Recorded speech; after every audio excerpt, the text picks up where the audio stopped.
Poirot did not return that night. I was getting anxious that his grand meeting that he had planned with all its styles would fall through, when he walked through the door just minutes prior to the planned start time, with his eyes glowing a bright cat green. The little man was transformed. He radiated an absurd complacency. He bowed with exaggerated prospect to Mary Cavendish. Madame, I have your permission to hold the little reunion in the salon? You know, Monsieur Poirot, that you have carte blanche in every way. You are too amiable, Madame. Miss Howard, here. Mademoiselle Cynthia, Monsieur Lawrence, Dr. Bauerstein, the good Dorcas, and Annie. Bien. We must delay our proceedings a few minutes until Mr. Inglethorp arrives. I have sent him a note. If that man comes into the house, I leave it. No, Madame Evie. It is most essential that you are here. We will wait right over here. Mr. Cavendish, will you stick close by me, won't you? Assuredly. I'm most hopeful that Monsieur Poirot can clear up this confusion for us once and for all. And I can put this behind me. I hope so too. Truly. Ah, Mr. Inglethorp, won't you come and sit down? Messieurs, mesdames, as you all know, I was called in by Monsieur John Cavendish to investigate this case. I at once examined the bedroom of the deceased, which, by the advice of the doctors, had been kept locked, and was consequently exactly as it had been when the tragedy occurred. I found, first, a fragment of green material. Second, a stain on the carpet near the window, still damp. Thirdly, an empty box of bromide powders. To take the fragment of green material first, I found it caught in the bolt of the communicating door between that room and the adjoining one occupied by Mademoiselle Cynthia. I handed the fragment over to the police, who did not consider it of much importance. Nor did they recognize it for what it was, a piece torn from a Greenland armlet.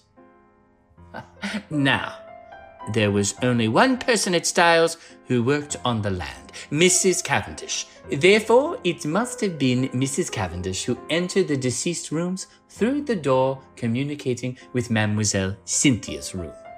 But that door was bolted on the inside. When I examined the room, yes.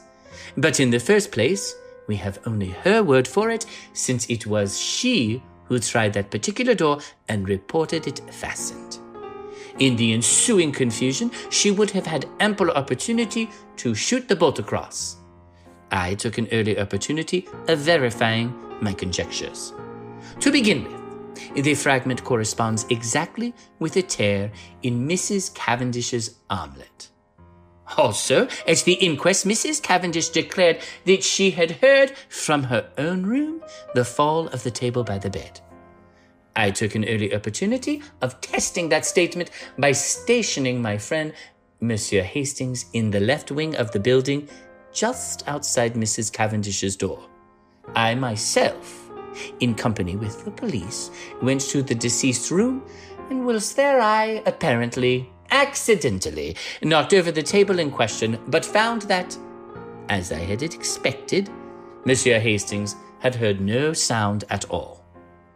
This confirmed my belief that Mrs. Cavendish was not speaking the truth when she declared that she had been dressing in her room at that time of the tragedy.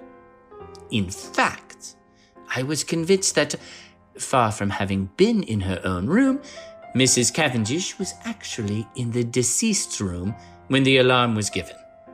I proceeded to reason on that assumption. Mrs. Cavendish is in her mother-in-law's room. We will say that she is seeking for something and has not yet found it. Suddenly, Mrs. Inglethorp awakens and is seized with an alarming paroxysm. She flings out her arm, overturning the bed table, and then pulls desperately at the bell. And Mrs. Cavendish, startled, drops her candle, scattering the grease on the carpet. She picks it up and retreats quickly to Mademoiselle Cynthia's room, closing the door behind her. She hurries out into the passage, for the servants must not find her where she is. But it is too late. Already footsteps are echoing along the gallery which connects the two wings. What can she do?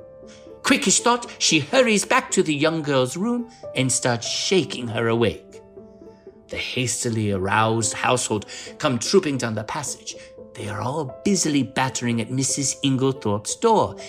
It occurs to nobody that Mrs. Cavendish has not arrived with the rest, but, and this is significant, I can find no one who saw her come from the other wing. Am I right, madam? That is correct. Thank you. This has cleared my mind of many misconceptions and left me free to see other facts in their true significance. The will.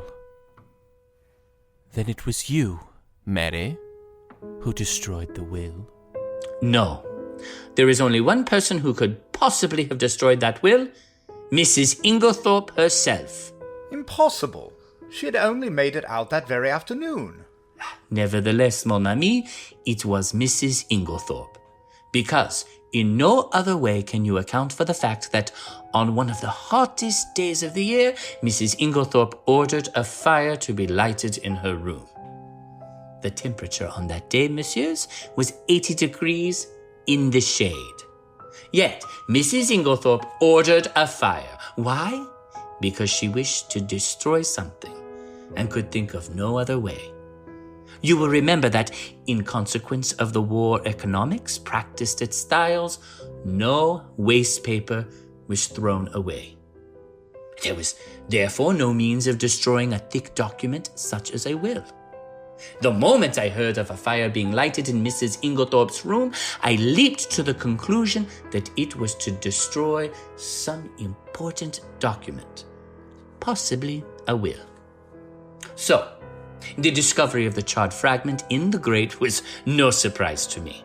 I did not, of course, know at the time that the will in question had only been made this afternoon, and I will admit that, when I learned that fact, I fell into a grievous error. I came to the conclusion that Mrs. Inglethorpe's determination to destroy her will arose as a direct consequence of the quarrel she had that afternoon, and that therefore the quarrel took place after and not before the making of the will. Here, as we know, I was wrong, and I was forced to abandon that idea. I faced the problem from a new standpoint. Now, at 4 o'clock, Dorcas overheard her mistress saying angrily, "You need not think that any fear of publicity or scandal between husband and wife will deter me." I conjectured, and conjectured rightly, that these words were addressed not to her husband, but to Mr. John Cavendish. At 5 o'clock, an hour later, she uses almost the same words, but the standpoint is different. She admits to Dorcas, "I don't know what to do. Scandal between husband and wife is a dreadful thing." At 4 o'clock, she has been angry, but completely in control. Whereas at 5 o'clock, she is in violent distress and speaks of having a great shock. Looking at the matter psychologically, I drew one deduction which I was convinced was correct. The second scandal she spoke of was not the same as the first, and it concerned herself. But that's how it happened, sir. Upon my word. Let us reconstruct. At 4 o'clock, Mrs. Inglethorpe quarrels with her son and threatens to denounce him to his wife, who, by the way, overheard the greater part of the conversation. At 4:30, Mrs. Inglethorpe, in consequence of a conversation on the validity of wills, makes a will in favor of her husband, which the two gardeners witness. At 5 o'clock, Dorcas finds her mistress in a state of considerable agitation, with a slip of paper, a letter, Dorcas thinks, in her hand, and it is then that she orders the fire in her room to be lighted. Presumably then, between 4:30 and 5 o'clock, something has occurred to occasion a complete revolution of feeling, since she is now as anxious to destroy the will as she was before to make it. What was that something? Terrible blow to him. She was quite alone during that half hour. Nobody entered or left that boudoir. What then occasioned this sudden change of sentiment? One can only guess, but I believe my guess to be correct. Mrs. Inglethorpe had no stamps in her desk. We know this because later she asked Dorcas to bring her some. Now, in the opposite corner of the room stood her husband's desk, locked. She was anxious to find some stamps, and according to my theory, she tried her own keys in the desk. That one of them fitted, I know. She therefore opened the desk, and in searching for the stamps, she came across something else. That slip of paper which Dorcas saw in her hand, and which assuredly was never meant for Mrs. Inglethorpe's eyes. On the other hand, Mrs. Cavendish believed that the slip of paper to which her mother-in-law clung so tenaciously was a written proof of her own husband's infidelity. She demanded it from Mrs. Inglethorpe, who assured her quite truly that it had nothing to do with that matter. Mrs. Cavendish did not believe her. She thought that Mrs. Inglethorpe was shielding her stepson. Now, Mrs. Cavendish is a very resolute woman, and behind her mask of reserve, she was madly jealous of her husband. She determined to get hold of that paper at all costs, and in this resolution, chance came to her aid. She happened to pick up the key of Mrs. Inglethorpe's dispatch case, which had been lost that morning. She knew that her mother-in-law invariably kept all important papers in this particular case. Mrs. Cavendish, therefore, made her plans as only a woman driven desperate through jealousy could have done. Sometime in the evening, she unbolted the door leading into Mademoiselle Cynthia's room. Possibly she applied oil to the hinges, for I found that it opened quite noiselessly when I tried it. She put off her project until the early hours of the morning, as being safer, since the servants were accustomed to hearing her move about her room at that time. She dressed completely in her land kit and made her way quietly through Mademoiselle Cynthia's room into that of Mrs. Inglethorpe. But I should have woken up if anyone had come through my room. Not if you were drugged, mademoiselle. Drugged? Mais oui. You remember that through all the tumult and noise next door, Mademoiselle Cynthia slept. That admitted of two possibilities. Either her sleep was feigned, which I did not believe, or her unconsciousness was indeed by artificial means. With this latter idea in my mind, I examined all the coffee cups most carefully, remembering that it was Mrs. Cavendish who had brought Mademoiselle Cynthia her coffee the night before. I took a sample from each cup and had them analyzed, with no result. I had counted the cups carefully in the event of one having been removed. 6 persons had taken coffee, and 6 cups were duly found. I had to confess myself mistaken. Then I discovered that I had been guilty of a very grave oversight. Coffee had been brought in for 7 persons, not 6, for Dr. Bauerstein had been there that evening. This changed the face of the whole affair, for there was now 1 cup missing. The servants noticed nothing, since Annie, the housemaid, who took in the coffee, brought in 7 cups, not knowing that Mr. Inglethorpe never drank it. whereas Dorcas, who cleared them away the following morning, found 6 as usual, or strictly speaking, she found 5, as the 6th one was the one smashed on the floor in the room. I was confident that the missing cup was that of Mademoiselle Cynthia. I had an additional reason for that belief in the fact that all the cups found contained sugar, which Mademoiselle Cynthia never took in her coffee. My attention was attracted by the story of Annie about some salt on the tray of cocoa, which she took every night to Mrs. Inglethorpe's room. I accordingly secured a sample of that cocoa and sent it to be analyzed.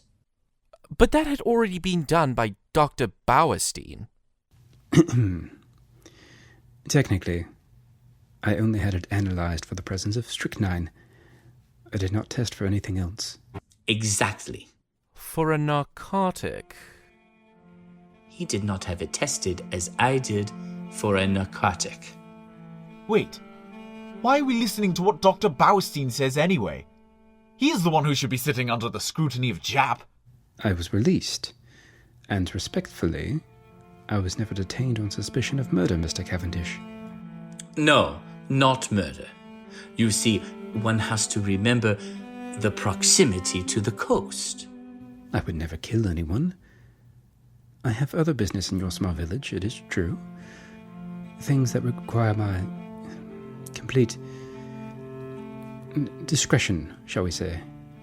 Surely, you all must have considered it odd that such a brilliant specialist would be hidden here in St. Mary's instead of enjoying a vibrant career in London? One of glamour and money. I say, do you mean espionage? There is a war. We must all do our part. I was born in Germany, remember? So I speak English and German fluently. The British government has found this rather useful to the war effort, though I may say no more. That's why you were always sneaking around. But what good could Mary be to any war effort? I enjoyed Mrs. Cavendish's company very much, and it was useful to have gossip cloud any suspicion of any of my other activities. I apologize to you, Mrs. Cavendish, and to you, Mr. Cavendish, for any hurt I may have caused you. And I think we were all fortunate that your activities led you to Styles on that night, or a murder may have gone unnoticed. Indeed. I am sorry for my accusation then, Doctor. Monsieur Poirot, please continue. What were you saying? The missing coffee cup and the narcotic. Yes. Here is the analyst's report. Mrs. Cavendish administered a safe but effectual narcotic to both Mrs. Inglethorpe and Mademoiselle Cynthia. And it is possible that she had a mauvais couture in consequence. Imagine her feelings when her mother-in-law is suddenly taken ill and dies, and immediately after she hears the word poison. She has believed that the sleeping draught she administered was perfectly harmless. But there is no doubt that for one terrible moment, she must have feared that Mrs. Inglethorpe's death lay at her door. She is seized with panic, and under its influence, she hurries downstairs and quickly drops the coffee cup and saucer used by Mademoiselle Cynthia into a large brass vase, where it is discovered later by Monsieur Lawrence. The remains of the cocoa she dared not touch. Too many eyes upon her. Guess at her relief when strychnine is mentioned, and she discovers that after all the tragedy, it is not her doing. We are now able to account for the symptoms of strychnine poisoning being so long in making their appearance. A narcotic taken with strychnine will delay the action of the poison for some hours. All you have said is quite true, Monsieur Poirot. It was the most awful hour of my life. I shall never forget it. But you are wonderful. I understand now. I see everything now. The drugged cocoa, taken on top of the poisoned coffee. Ample accounts for the delay. Exactly. But was the coffee poisoned or was it not? We come to a little difficulty here, since Mrs. Inglethorp never drank it. What? Come again? I say. What on earth? No. You will remember my speaking of a stain on the carpet in Mrs. Inglethorp's room? There were some peculiar points about that stain. It was still damp, it exhaled a strong odor of coffee, and embedded in the nap of the carpet, I found some little splinters of china. What had happened was plain to me, for not 2 minutes before I had placed my little case on the table near the window, and the table, tilting up, had deposited upon the floor on precisely the identical spot, in exactly the same way Mrs. Inglethorp had laid down her cup of coffee on reaching her room the night before, and the treacherous table had played her the same trick. What happened next is mere guesswork on my part, but I should say that Mrs. Inglethorp picked up the broken cup and placed it on the table by the bed. Feeling in need of a stimulant of some kind, she heated up her cocoa and drank it off then and there. Now we are faced with a new problem. We know the cocoa contained no strychnine.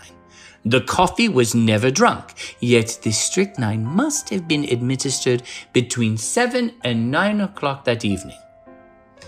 What third medium was there? A medium so suitable for disguising the taste of strychnine that it is extraordinary no one has thought of it. Her medicine? Bravo! Her medicine. Do you mean that the murderer introduced the strychnine into her tonic? There was no need to introduce it. It was already there, in the mixture. The strychnine that killed Mrs. Inglethorp was the identical strychnine prescribed by Dr. Wilkins. To make that clear to you, I will read you an extract from a book on dispensing which I found in the dispensary of the Red Cross Hospital at Tadminster. The following prescription has become famous in textbooks. Strychnine sulfide, 1 grain. Potassium bromide, 6 drams. Aqua add, 8 fluid ounces. Fiat mistura. The solution deposits in a few hours the greater part of the strychnine salt as an insoluble bromide in transparent crystals. A lady in England lost her life by taking a similar mixture. The precipitated strychnine collected at the bottom, and in taking the last dose, she swallowed nearly all of it. Now there was, of course, no bromide in Dr. Wilkins' prescription, but you will remember that I mentioned an empty box of bromide powders.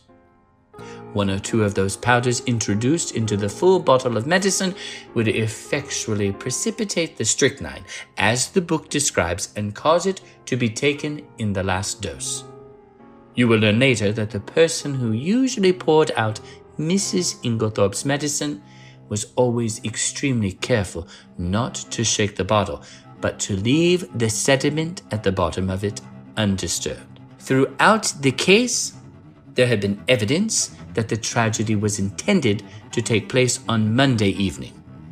On that day, Mrs. Inglethorp's bell wire was neatly cut, and on Monday evening, Mademoiselle Cynthia was spending the night with friends, so that Mrs. Inglethorp would have been quite alone in the right wing, completely shut off from help of any kind, and would have died, in all probability, before medical aid could have been summoned.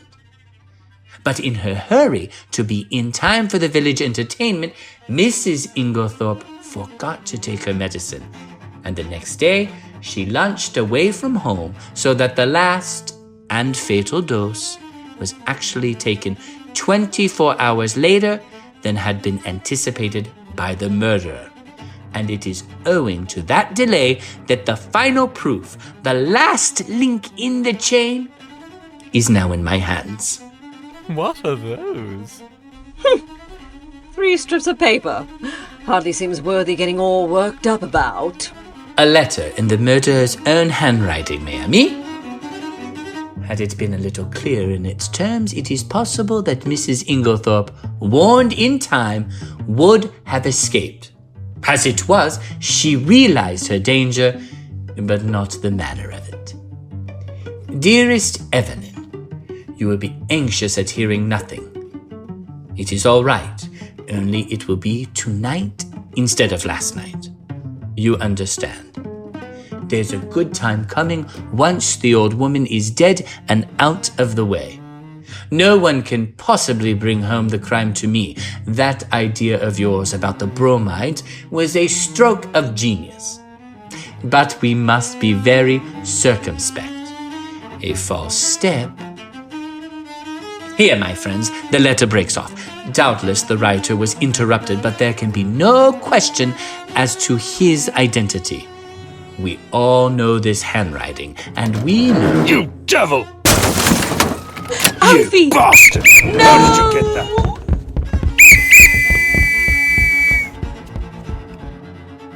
Messieurs, mesdames, let me introduce you to the murderer, Mr. Alfred Inglethorpe.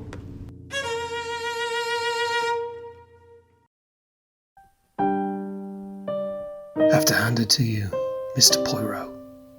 Wouldn't have copped to it.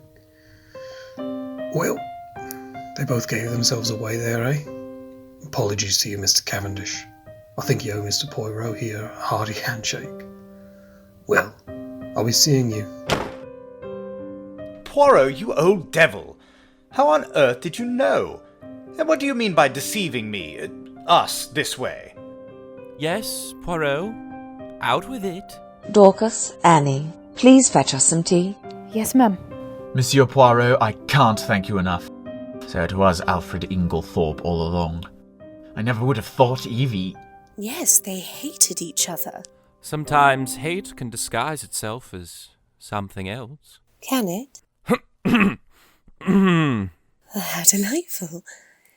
Lawrence, won't you sit by me? Won't you enlighten us, Monsieur Poirot? I will have to be candid, madame. I trust that is acceptable to you both. We can handle it. Together. Thank you, darling. I was always adamant that I did not want Mr. Inglethorpe arrested at that specific moment in time. I always suspected the man, but he was too eager to be arrested, too eager to be caught. But, to begin at the beginning, whoever else might benefit by Mrs. Inglethorpe's death, her husband would benefit the most. There was no getting away from that. When I went up to Styles with you that first day, I had no idea as to how the crime had been committed. But from what I knew of Mr. Inglethorpe, I fancied that it would be very hard to find anything to connect him with it. When I arrived at the chateau, I realized at once that it was Mrs. Inglethorpe who had burnt the will. I should have known when she ordered a fire in summer. Begging your pardon, sir. You are not to be blamed, Dorcas, not in the least. Then there was so much evidence against Inglethorpe that I was inclined to think he must be innocent, which of course was their intent. What changed your mind?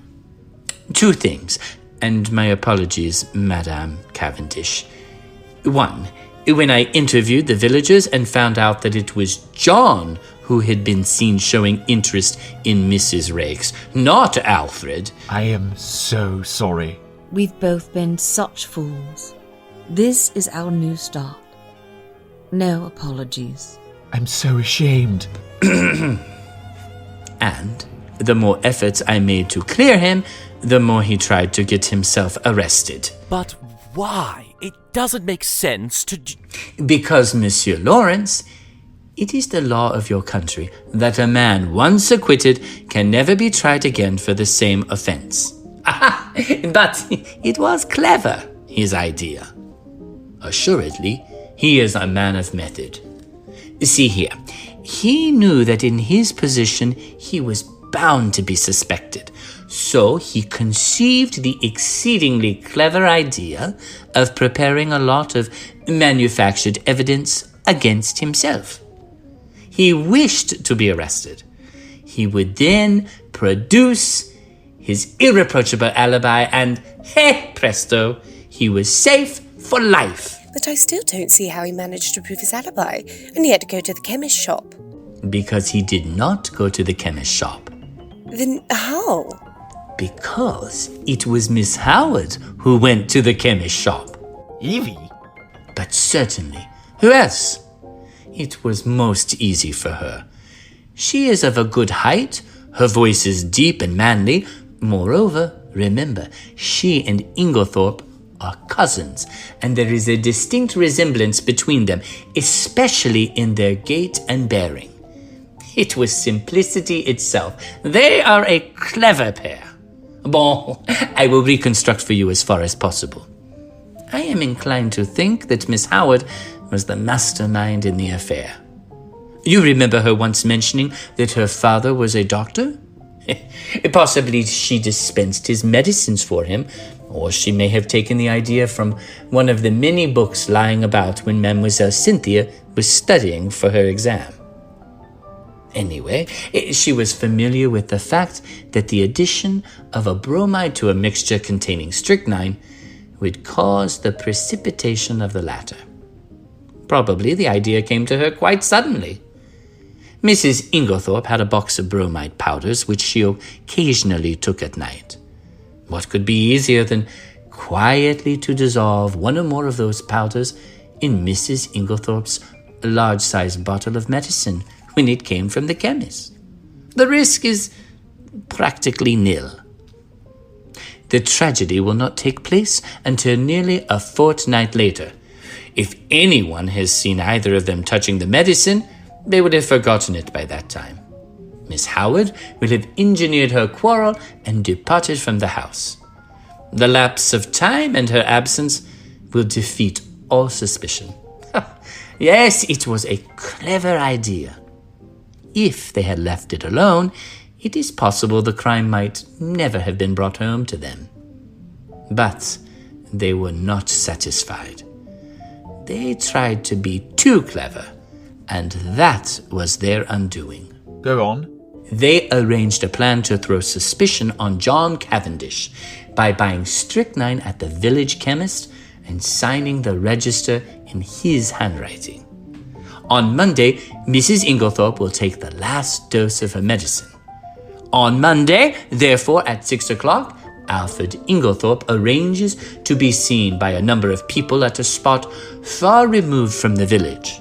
Miss Howard has previously made up a cock-and-bull story about him and Mrs. Raikes to account for his holding his tongue afterwards. At 6 o'clock, Miss Howard, disguised as Alfred Inglethorp, enters the chemist shop with her story about a dog, obtains the strychnine, and writes the name of Alfred Inglethorp in John's handwriting, which she had previously studied carefully. But, as it will never do if John too can prove an alibi, she writes him an anonymous note, still copying his handwriting, which takes him to a remote spot where it is exceedingly unlikely that anyone will see him. So far, all goes well. Miss Howard goes back to Midlingham. Alfred Inglethorp returns to Styles. There is nothing that can compromise him in any way, since it is Miss Howard who has the strychnine, which, after all, is only wanted as a blind to throw suspicion on John Cavendish. But now a hitch occurs. Mrs. Inglethorp does not take her medicine that night. The broken bell, Cynthia's absence, arranged by Inglethorp through his wife, all these are wasted. And then he makes his slip. Mrs. Inglethorp is out, and he sits down to write to his accomplice, who he fears may be in a panic at the non-success of their plan. It is probable that Mrs. Inglethorp returned earlier than he expected.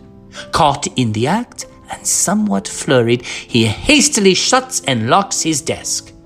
He fears that if he remains in the room, he may have to open it again, and that Mrs. Inglethorpe might catch sight of the letter before he could snatch it up. So, he goes out and walks in the woods, little dreaming that Mrs. Inglethorpe will open his desk and discover the incriminating document. But this, as we know, is what happened. Mrs. Inglethorpe reads it and becomes aware of the perfidy of her husband and Evelyn Howard, though, unfortunately, the sentence about the bromides conveys no warning to her mind. She knows that she is in danger, but is ignorant of where the danger lies. She decides to say nothing to her husband, but sits down and writes to her solicitor, asking him to come on the morrow, and she also determines to destroy immediately the will which she has just made. She keeps the fatal letter. It was to discover that letter, then, that Inglethorpe forced the lock of the dispatch case? Yes, and from the enormous risk he ran, we can see how fully he realized its importance. That letter accepted, there is absolutely nothing to connect him with the crime. There's only one thing I can't make out. Why didn't he destroy it at once he got hold of it? Because he did not dare take the biggest risk of all, that of keeping it on his own person. I don't understand. Look at it from his point of view. I have discovered that there were only 5 short minutes in which he could have taken it. The 5 minutes immediately before our own arrival on the scene, for before that time, Annie was brushing the stairs and would have seen anyone who passed going to the right wing. Figure to yourself the scene. He enters the room, unlocking the door by means of one of the other door keys.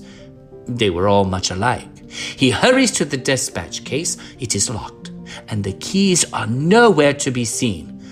That is a terrible blow to him, for it means that his presence in the room cannot be concealed as he had hoped.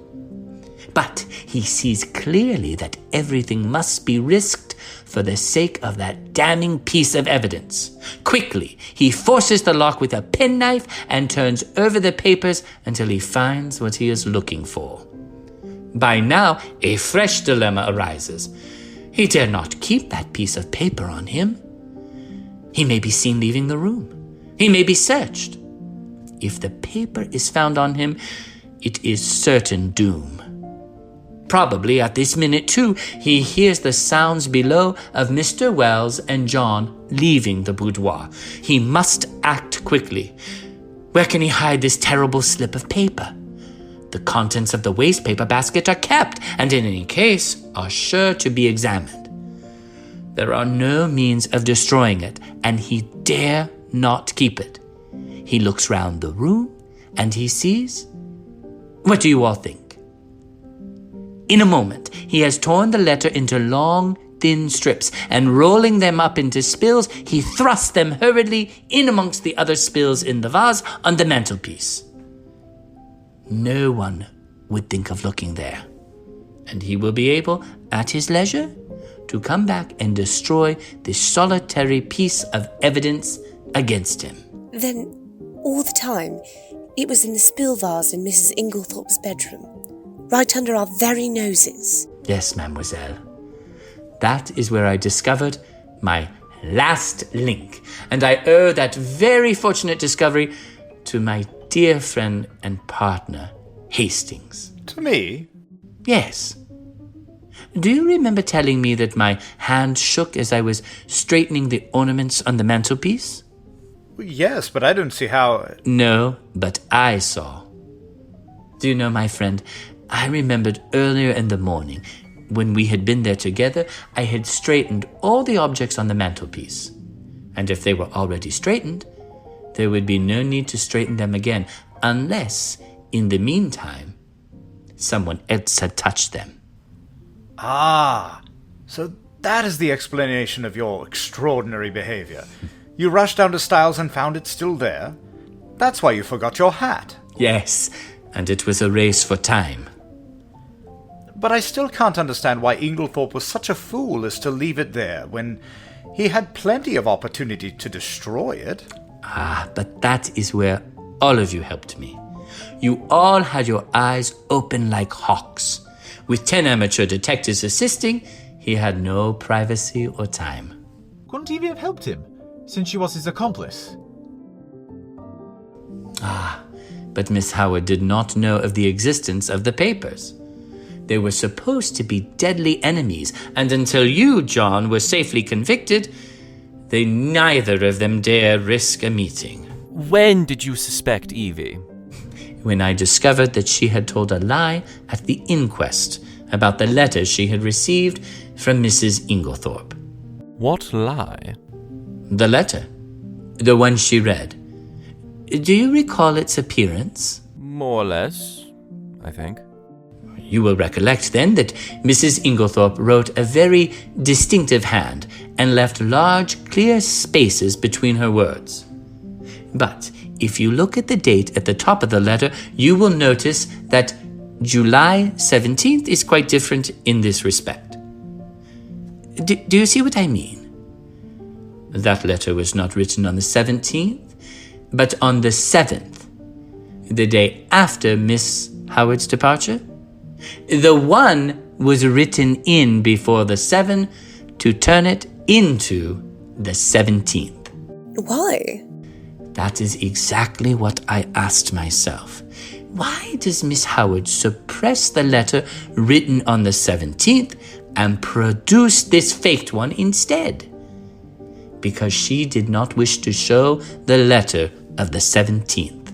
But after that, you gave me 2 reasons why Miss Howard could not have committed the crime. And very good reasons, too. For a long time, they were a stumbling block to me until I remembered a very significant fact, that she and Alfred Inglethorpe were cousins. She could not have committed the crime single-handed, but the reasons against that did not debar her from being an accomplice. And then there was that rather over-vehement hatred of hers. It concealed a very opposite emotion, as Monsieur Lawrence pointed out earlier. Hatred is often concealing another, very different emotion. There was undoubtedly a tie of passion between them long before he came to Styles. They had already arranged their infamous plot that he should marry this rich but rather foolish old lady, induce her to make a will leaving her money to him, and then gain their ends by a very cleverly conceived crime. If all had gone as they planned, they would probably have left England and lived together on their poor victim's money. It's awful. They are a very astute and unscrupulous pair. While suspicion was to be directed against him, she would be making quiet preparations for a very different denouement. She arrives from Middlingham with all the compromising items in her possession. No suspicion attaches to her. No notice is paid to her coming and going in the house.